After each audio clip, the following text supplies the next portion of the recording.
Voilà, le mois de Ramadan est derrière nous, l'effervescence des fêtes retombe et tout doucement la routine reprend sa place. Mais c'est maintenant que la vraie question se pose, la plus importante de toutes. Comment faire pour garder cet élan spirituel? On se retrouve face à un choix vraiment fondamental. Soit on vise la constance, la sincérité, soit on tombe dans le piège de l'apparence. Et c'est exactement ce dilemme qu'on va explorer ensemble.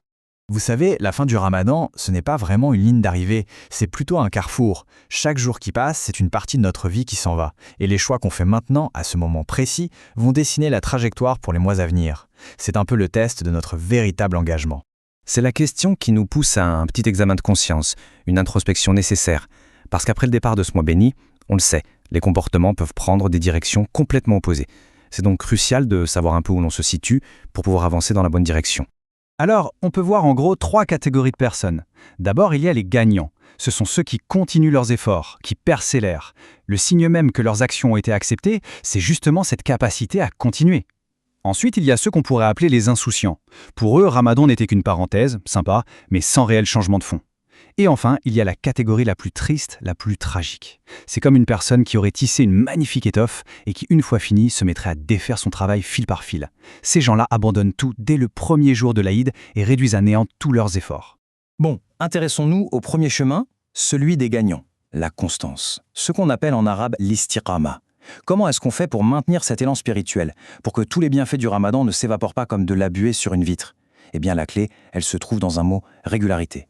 Ce verset du Coran est juste fondamental. Il nous rappelle une chose essentielle, l'adoration. Ce n'est pas une activité saisonnière qu'on fait un mois par an et puis c'est tout. Non, c'est l'engagement de toute une vie. C'est un chemin qu'on emprunte et qui ne s'arrête qu'à notre dernier souffle. Et ça, cette parole du prophète, ça change complètement la perspective. Le but, ce n'est pas de faire des actions spectaculaires une fois de temps en temps. C'est plutôt d'installer des petites habitudes simples mais régulières. En fait, la qualité et la constance l'emportent de loin sur la quantité. Et concrètement, ça peut ressembler à quoi? Eh bien, voilà des objectifs tout à fait accessibles.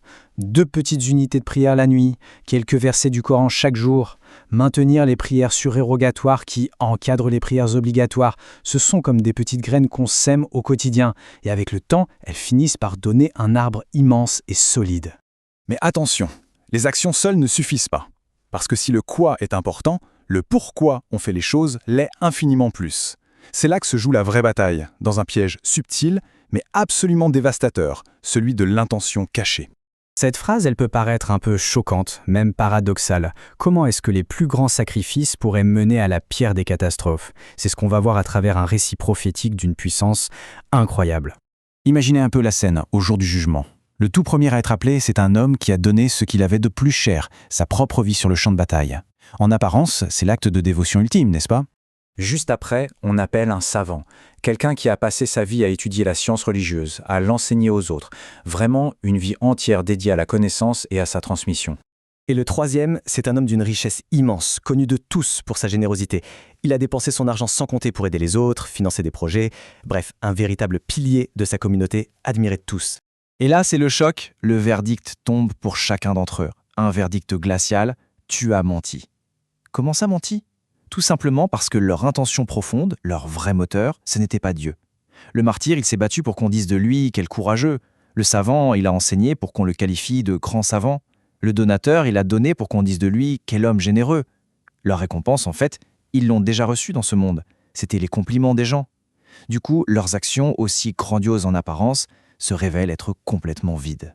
Donc on en arrive au point crucial. La plus grande bataille, elle n'est pas à l'extérieur, contre les autres ou les circonstances. Non, elle est à l'intérieur.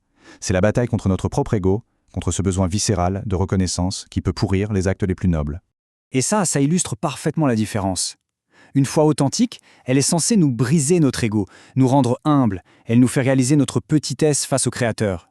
Mais à l'inverse, une foi de façade, une foi d'apparence, peut devenir l'outil parfait pour gonfler ce même ego, pour se sentir supérieur aux autres, sous un joli vernis de piété. On touche à un concept qui fait froid dans le dos, le culte de soi. C'est quand les actes d'adoration, la prière, le jeûne, la charité ne sont plus des moyens pour se rapprocher de Dieu, mais des instruments pour se construire une statue à sa propre gloire. Cette phrase, elle résume tout.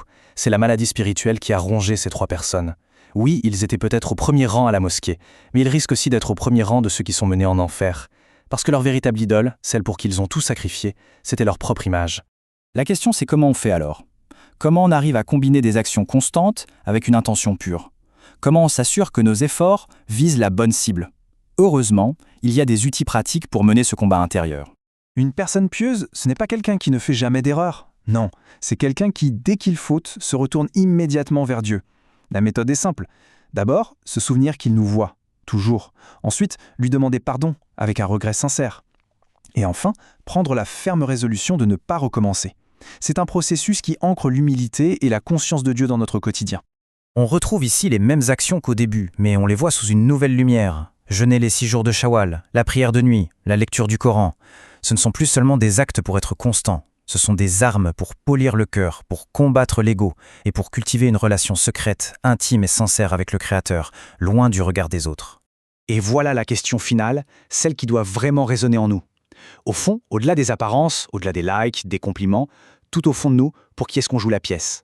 Quel est le véritable public de notre vie? C'est la réponse à cette question qui donnera toute sa valeur ou son absence de valeur à tout ce qu'on fait.